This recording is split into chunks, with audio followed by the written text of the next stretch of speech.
Hello friends, ndabasuhuje mwe mufite urugendo rwo gukora kuri YouTube cyangwa se mufite intego zo gukorera amafaranga kuri YouTube, ndabasuhuje mwese.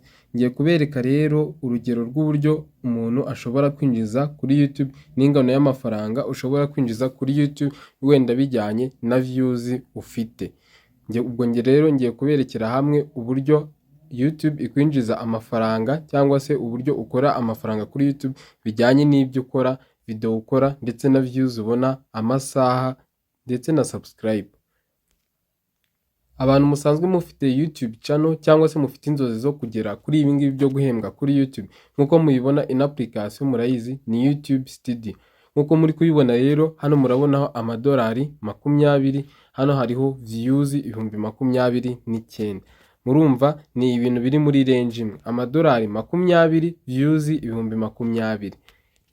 Noneho rero mbere na mbere ndagira ngo mbibutse ko umuntu kugira ngo atangire guhembwa kuri YouTube ari uko ugomba kuba ufite amasaha 4,000 mu gihe cy'umwaka washize ndetse na subscribe 1,000. Rero duhereye kuri video mfite ndagira ngo mbereke uburyo YouTube ihemba igendeye kuri views. Iyo umaze kuzuza subscribe 1,000 ndetse n'amasaha 4,000 mu gihe cy'umwaka, YouTube wa applyinga for monetization. Ibyo nzabibereka uburyo umuntu ya applyinga for monetization iyo wujuje ibisabwa. Iyo umaze ku applyinga rero YouTube ireba ko wujuje amabwiriza, amategeko yayo uyakurikiza yo guhembwa.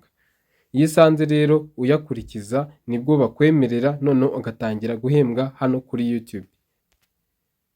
Abantu benshi rero nabonye batabisobanukiwe, ari nayo mpamvu bikozeho video uburyo YouTube yinjizamo cyangwa se uburyo umuntu yinjirizaho amafaranga kuri YouTube. Niyo mpamvu nabikozeho video ngiye kubibereka nyine muri makeya uburyo ushobora kwinjiza amafaranga runaka kuri YouTube bijyanye na views wabonye.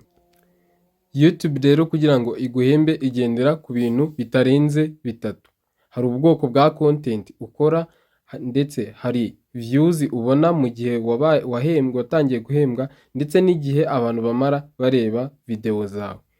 Ikintu cya mbere nahereyo cy'ubwoko bwa content ukora, content zigisha cyangwa se zibwira abantu amakuru ndetse n'izivuga ku bintu bijyanye na business. Izo nizo content zinjiza amafaranga menshi.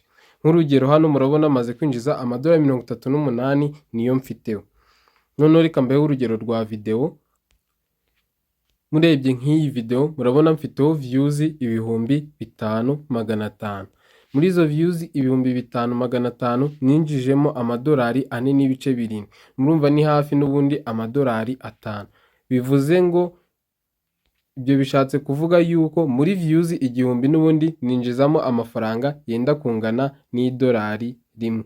Aho ngaho ni kuri content zigisha z'amakuru cyangwa se izijyanye no kuvuga ibintu bijyanye na business. Izo nizo content zinjiza amafaranga angana gutya. Amafaranga nyine ari hagati wenda views 1,000 zikenda kungana n'idolari rimwe cyangwa se amadolari 0.9.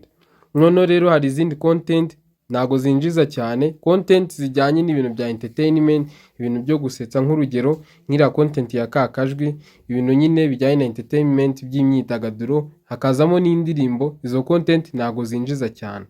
Ikindi kandi amafaranga winjiza ashobora kwiyongera bitewe n'abakureba aho baherereye. Tuvuge nk'urugero abantu bari kundeba nshobora kugira views 1,000 z'abantu bandebeye mu Rwanda, undi akagira views 1,000 z'abantu bamurebeye wenda nko muri Amerika. Uwo muntu icyo gihe ntago tuzinjiza amafaranga angana, niwe uzinjiza menshi kuko YouTube displayinga ama ads kuri izo video ziwe ashyiraho nyine z'abantu bamurebera muri Amerika. Abantu bareba video muri Amerika babashyiraho ama ads, naho twebwe mu Rwanda nta ads tubona. Niyo mpamvu twebwe usanga views zo mu Rwanda zinjiza amafaranga make. Ngira ngo wenda musobanukiwe uburyo YouTube ihemba igendeye kuri views umuntu yagize. Natangiye mbibereka hano mfite views 29,000 ninjijemo amadolari 20. Bivuze ngo wenda twafata ko views 20,000 ziba zijyanye n'amadolari wenda 20. Ubwo views 10,000 zenda kungana n'amadolari 10 n'ubundi. Nuko nguko bigenda. None rero mu gihe cyo guhembwa YouTube igukata umusoro w'amafaranga winjije. tuvuge nk'urugero umusoro mu Rwanda VAT value added tax cyangwa se umusoro nyongeragaciro mu Rwanda bakata 15%. YouTube ngewe ku mafaranga ninjije ikataho 16% y'umusoro. Iyi misoro rero bisaba kubyitondera mu kubisetinga muri AdSense iyo uri gushaka kuba monetize, kuko iyo ubisetinze nabi nyine usanga bikugizeho ingaruka bakajya bagukata amafaranga menshi nyamara wenda bitari bikwiye. Niyo mpamvu ari ngombwa kwitondera mu gihe uri gushaka guhembwa kuri YouTube cyangwa se wujuje ibisabwa, mu gihe uri kwa applying for monetization bigusaba kwitonda kugira ngo ubikore neza batazagukata amafaranga menshi. Nkuko mubibona hano rero ndi kuri socialblade.com. Iyi ni platform ushaka kureba n'uburyo abandi bantu wenda binjiza wajyaho ukabireba ukoresheje ino website, ino platform. Ino platform ireba views, ifata views abantu babona ikabihuza n'amafaranga binjiza. Kugira ngo rero urusheho kubisobanukirwa nuko wayikoresha nyine ukabasha gusobanukirwa. Nk'urugero wenda reka twandikemo Mr Beast, turebe Mr Beast amafaranga yinjiza. Uyu niwe mu YouTuber wa mbere ku isi winjiza amafaranga menshi. Reba nk'urugero murabona ko we ashobora kwinjiza, murabona ko mu minsi 14 afite miliyari 1.1 z'abantu bamurebye. Urumva rero yinjijemo amafaranga agera hagati y'amadolari 200,000. Murumva 200,000 ni menshi mu madolari, ubwo mu manyarwanda ni hafi 300,000 ngaya, hagati y'amadolari 287 ndetse n'amafaranga 4.6 z'amadolari. Murumva uno mu YouTuber yinjiza menshi.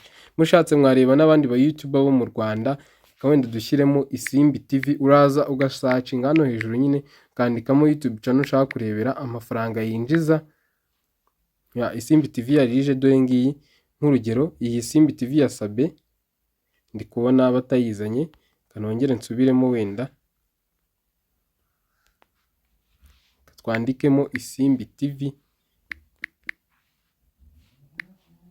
Ya Isimbi TV nayo yaje nkuko muri kubibona rero. Isimbi TV rishobora kwinjiza hano amafaranga ari hagati y'amadolari 606 ndetse n'amadolari 9,700. Ayo n'amafaranga ari hagati y'ibihumbi 750 ndetse na miliyoni 11 gutyo. Murumva ko ayo mafaranga atari make. Iyi ni platform yitwa Social Blade, ikwereka, iragereranya ikara views umuntu abona, ikaba yakwereka n'amafaranga ashobora kwinjiza muri izo views abona. Ubwo rero ushaka gukomeza kureba uburyo YouTube ihembamo abantu, nayo wayikoresha ikagusobanurira. Ngira ngo rero ibintu bijyanye na YouTube monetization cyangwa se uburyo abantu bakora amafaranga kuri YouTube murabibonye. Noneho ubutaha nzabakora video ibigisha uburyo noneho ushobora wujuje ibisabwa uburyo ushobora kwa applyinga kuba wahembwa, ndetse n'uburyo bafata pin bakayinjiza muri AdSense account, n'uburyo payment uzibona binyuze kuri banki yawe. Murakoze.